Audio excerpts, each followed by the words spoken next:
でもマユシーはオカリンの人質なので。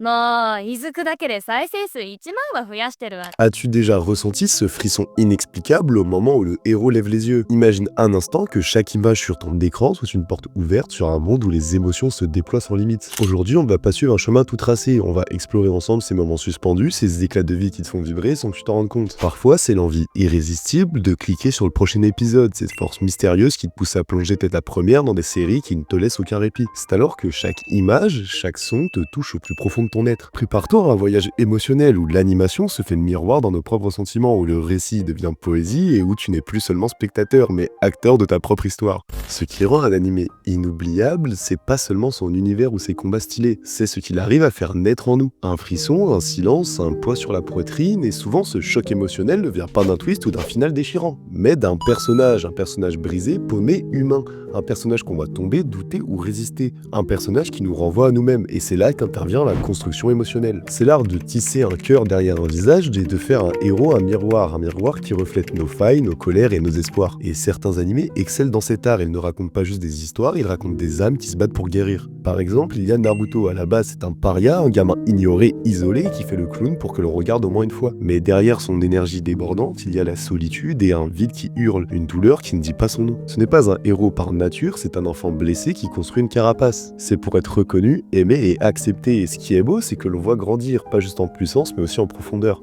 Il apprend à comprendre les autres, à porter leur douleur, à transformer la sienne en force. C'est ça la vraie évolution émotionnelle, passer de je veux qu'on m'aime à je veux sauver ceux que j'aime. Cependant, il y a aussi des protagonistes qui ont été créés pour souffrir, exposant alors leurs faiblesses afin de devenir meilleurs, bien loin de l'archétype du héros qui excelle dans tout ce qui touche. Et c'est le cas de Thorfinn dans Vinland Saga, il grandit dans la haine et vit pour la vengeance, mais ce feu le consume petit à petit et le détruit. Et un jour, il se retrouve vide, sans but, sans repère, et c'est là que commence sa véritable évolution. Si vous voulez en apprendre plus sur l'histoire de Thorfinn, n'hésitez pas, une vidéo sur la chaîne est disponible, et c'est dans cette même souffrance que le personnage apprend à corriger ses défauts et ainsi s'améliorer. C'est notamment le cas de Yu dans Charlotte. Il est égoïste, manipulateur, il triche avec ses pouvoirs pour servir ses propres intérêts, mais le destin va l'arracher à cette illusion de contrôle.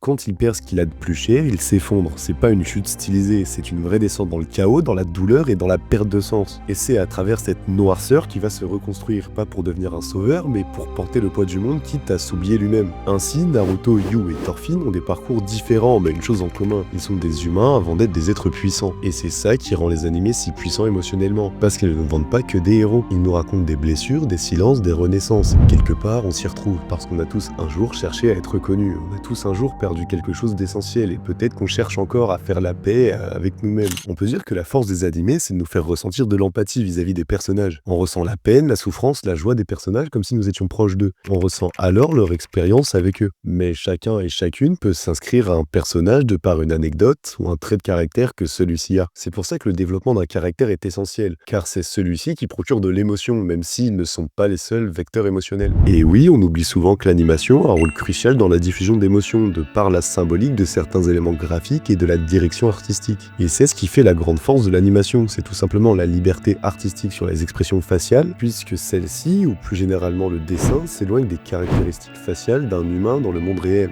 Des personnages peuvent être modifiés, permettant ainsi d'accentuer la moindre émotion, que ce soit positif ou négatif. C'est notamment le cas de Tokyo Ghoul, qui, rappelons-le, n'a pas l'histoire la plus joyeuse. Pour être plus précis, lorsque Kaneki se fait torturer, il passe alors d'un état à un autre, passant tout d'abord par la tristesse, qui est alors représentée par des larmes coulantes ainsi que des yeux anormalement grands, à l'impassibilité illustrée avec les yeux du personnage qui cache ses yeux, ainsi qu'une bouche totalement neutre, à la rage, représentée avec des veines qui ressortent sur son visage. Et si vous souhaitez en apprendre plus sur Kaneki, nous avons déjà réalisé une vidéo expliquant la psychologie complexe de ce personnage. C'est ainsi que l'animation véhicule un maximum d'émotions à travers l'expression des différents protagonistes afin de susciter différentes émotions auprès du spectateur. Cependant, quand on pense à l'animation japonaise, on ne peut pas ne pas penser au studio Ghibli. C'est impossible que vous n'ayez jamais vu un seul Ghibli, tant le studio a marqué le monde de l'animation au niveau international. Que ce soit le voyage de Chihiro, le château ambulant ou encore Totoro, leurs animations ont marqué un grand nombre de spectateurs à travers le monde. Et à juste titre, la plupart des Ghibli proposent un lourd message, rempli tantôt de délicatesse, tantôt d'une histoire émouvante et impactante, mais aussi imprégnée d'une poésie subtile. qui sont en grande partie accentués par l'animation. En effet, au fil des années, le studio a su imposer son propre style d'animation, tellement iconique que celui-ci est même repris par l'IA, ce qui a créé un débat au sein de la communauté, puisque Monsieur Miyazaki a toujours prôné l'animation faite entièrement à la main et déclare que l'IA est une insulte à la vie elle-même, affirmant une déconnexion entre l'art et l'âme et divisant alors la communauté en deux. Ce débat nous montre alors l'ancrage de l'animation du studio au sein des mémoires collectives, mais il nous montre également l'attachement du spectateur à l'animation. Et entre nous, qui n'a pas déjà pleuré toutes les larmes de son corps devant un Ghibli? De mon point de vue, ce qui fait la force du studio, c'est toute la symbolique et la poésie qu'il incorpore dans leurs animés. Et c'est cette subtilité et poésie qui parviennent à toucher le grand public d'une manière totalement différente qu'un autre animé comme Tokyo Ghoul, qui lui va plutôt émouvoir le spectateur vis-à-vis de l'action qui est en train de se dérouler.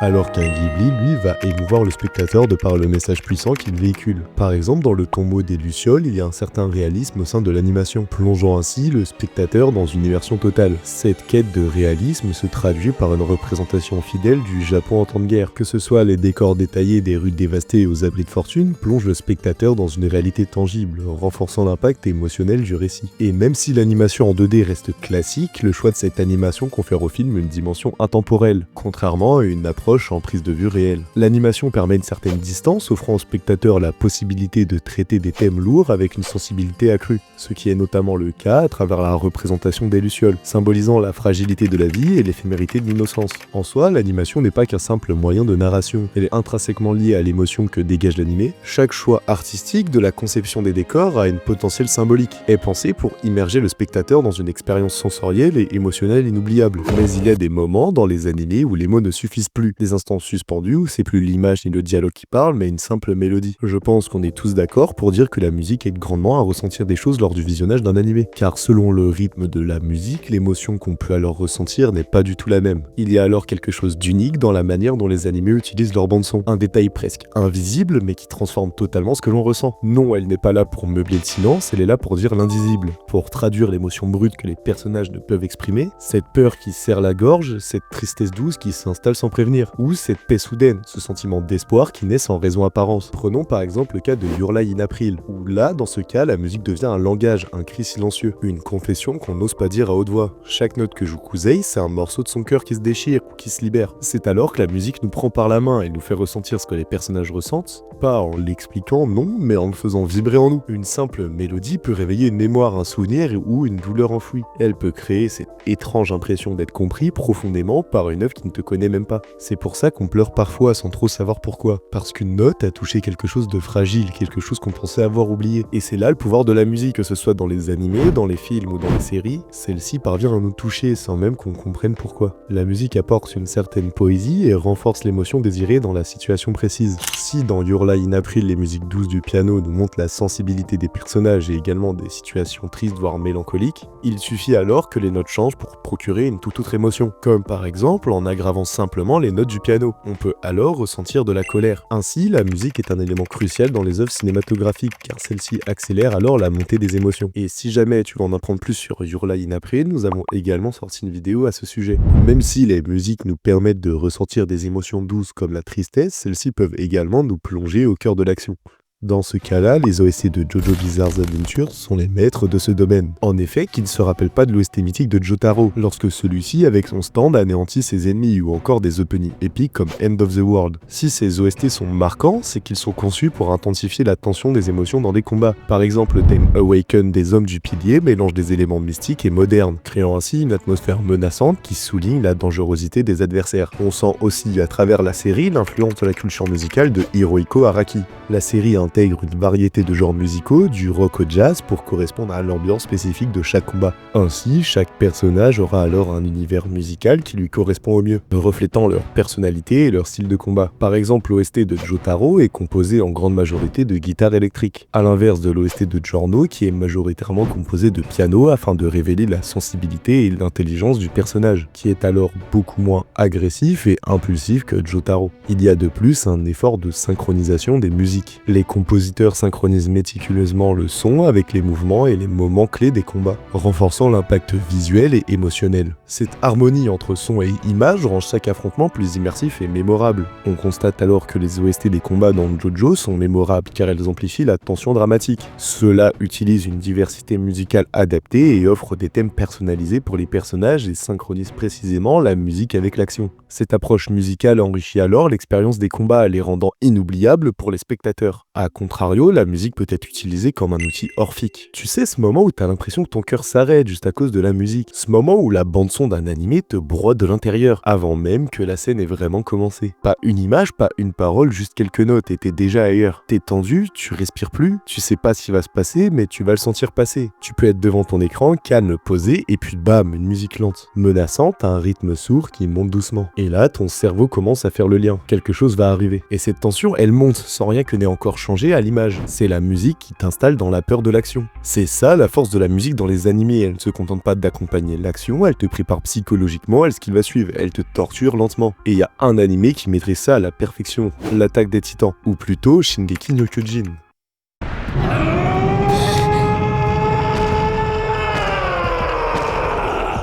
T'as déjà sans doute entendu ce cri sourd que tu perçois comme une menace invisible. C'est une tension qui monte sans qu'on sache pourquoi. T'entends les premières notes de Ashes on the Fire ou les chœurs écrasants de Call of Silence, et là tu sais que quelque chose de terrible va arriver. La musique ne te laisse aucun répit. Elle prend ton angoisse, la décuple et t'abandonne dedans. Quand les titans approchent, ce n'est pas l'image qui te glace le sang, c'est ce mélange d'épique et de désespoir dans les oreilles, ce crescendo qui ne s'arrête jamais. Et c'est là la magie sombre de SNK. La peur, elle vient pas juste des titans, elle vient de l'ambiance, du silence qui précède la tempête et de cette musique qui te dit que tout peut s'écrouler. C'est aussi pour ça qu'on s'en souvient, pas juste pour les combats ou les titans, mais pour ces moments où la musique t'a fait sentir que t'étais toi aussi enfermé dans ce mur à attendre la fin. Et même si la musique a un impact profond sur nos émotions, il en va de même pour les thèmes abordés dans certains animés. En effet, certains animés comportent des thèmes profonds, poétiques et mélancoliques. Car ce qu'on oublie parfois, c'est que les animés, c'est pas que de l'action, de la baston ou des musiques épiques. C'est aussi du silence, du non-dit, des regards, des gestes, des moments suspendus. Des histoires qui, sans crier, viennent toucher quelque chose en toi que tu croyais éteint. Et c'est là que l'animation japonaise devient poétique. Un film comme Je veux manger ton pancréas, par exemple, illustre parfaitement ce que je viens de te dire. Le titre peut paraître étrange, presque choquant, mais derrière ça, c'est une œuvre d'une délicatesse absolue. Ça parle d'une fille condamnée, d'un garçon solitaire et d'un lien inattendu entre deux âmes opposées. Pas de super pouvoir, pas de titan, juste le temps qui passe et cette envie de vivre intensément ce qu'il reste à vivre. La beauté de cet animé, c'est qu'il ne te force jamais à pleurer. Il t'invite à ressentir. Tu vois la lumière du soleil sur un banc, un sourire volé dans un train, une main qui frôle une autre, et tu comprends. Ce sont ces petits riens qui font tout. Quand tu regardes cet animé, tu te poses des questions que tu évites d'habitude. Qu'est-ce que je regretterais si je devais partir demain? À qui j'ai pas encore dit tout ce que je ressens vraiment? Qu'est-ce que ça veut dire être vivant? Et c'est là toute la force de l'animé. Il peut te faire exploser d'émotions sans avoir besoin de hurler, juste en te murmurant à l'oreille que chaque instant est fragile mais précieux. Cependant, les animés peuvent aussi avoir des thèmes plus sombres et plus adultes. Et c'est ce que fait BoJack Horseman. En effet, c'est à travers le personnage de BoJack justement qu'on nous parle de dépression. Il est un cheval cynique, alcoolique et toujours perdu dans ses regrets. Mais ce qui rend ce personnage fascinant, c'est qu'il n'est pas seulement un dépressif. Il est un dépressif qui se déteste, qui prend des décisions destructrices tout en sachant qu'il est en train de se détruire lui-même. C'est exactement ce que la dépression fait, elle rend l'individu prisonnier de sa propre souffrance tout en semblant ne pouvoir rien y faire. En effet, BoJack essaie de combler ce vide avec de l'alcool, des relations toxiques, des coups d'un soir, de l'auto-sabotage, mais rien n'y fait. Et ce qui rend BoJack unique, c'est sa manière de traiter ces sujets avec une justesse désarmante. Pas de discours moralisateur, pas d'happy ending, juste des moments de lucidité, de chute, de remontée puis de rechute. Parce que la dépression, c'est pas une ligne droite. C'est littéralement un labyrinthe qui nous plonge dans la tête de BoJack, puisque dans certains épisodes, on entend ses pensées, ses angoisses, ses monologues remplis de haine envers lui-même, mettant en lumière ce qui est réellement la dépression. C'est pas juste un état triste ou une mauvaise passe. C'est un mal-être profond, constant et souvent invisible, traduisant une lutte permanente contre soi-même, contre ses regrets, ses peurs et ses erreurs.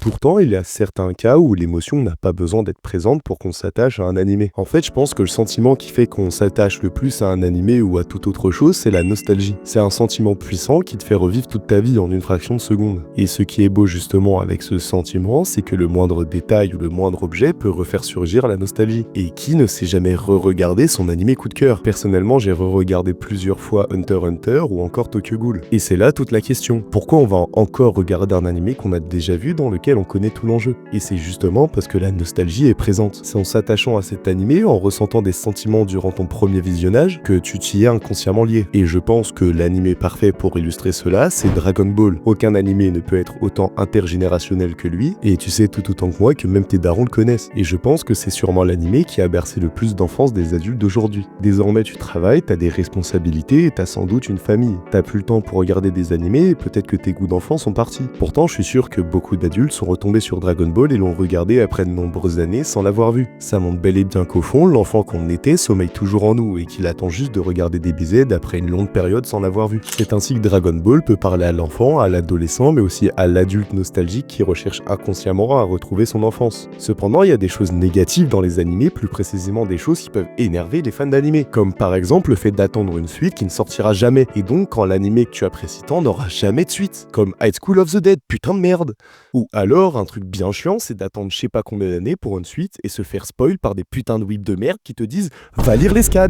Bref, tout ça pour dire que je kiffe les animés et que, comme beaucoup de personnes, je déteste et redoute les moments fatidiques où je le termine. Et oui, car maintenant, c'est quoi la suite? T'as fini de regarder ton animé que tu suivais assidûment pendant des semaines et désormais c'est la fin. Est-ce que toi aussi t'as déjà ressenti ça, ce sentiment de vide où tu ne sais plus quoi faire, où la vie te semble fade? Toi qui t'es plongé dans cet univers, tu dois désormais le quitter. Tu dois dire adieu à ces personnages que tu as adorés ou détestés, tu dois dire adieu au style d'animation et à la direction artistique qui t'a subjugué. Durant ces moments, tu t'étais temporairement exilé de ton vrai monde, mais désormais tu dois affronter la réalité. Personnellement, quand je regarde un animé, je suis tellement à fond que j'oublie d'aller pisser, d'aller manger ou je me couche à pas d'heure. Et les seuls moments où je sors de ma chambre, je me dépêche afin de vite pouvoir poursuivre mon visionnage. Pour les personnes qui ne s'y connaissent pas trop, animé c'est pas juste de simples dessins animés, c'est une véritable expérience émotionnelle par laquelle on passe par plein de ressentis, par lequel on s'attache à des personnages fictifs à laquelle on s'identifie ou alors qu'on affectionne particulièrement. Et toi, est-ce qu'il y a des animés qui t'ont bouleversé ou tu as ressenti beaucoup d'émotions? N'hésite pas à partager ton expérience en commentaire, je me ferai un plaisir de lire tout ça. C'était sans doute la vidéo la plus éprouvante sur la chaîne à réaliser, alors si vous avez apprécié, n'hésitez pas à liker la vidéo, à la partager, vous abonner et activer la cloche pour être au courant des prochaines sorties. Merci à tous de l'avoir regardé, c'était Nazarick.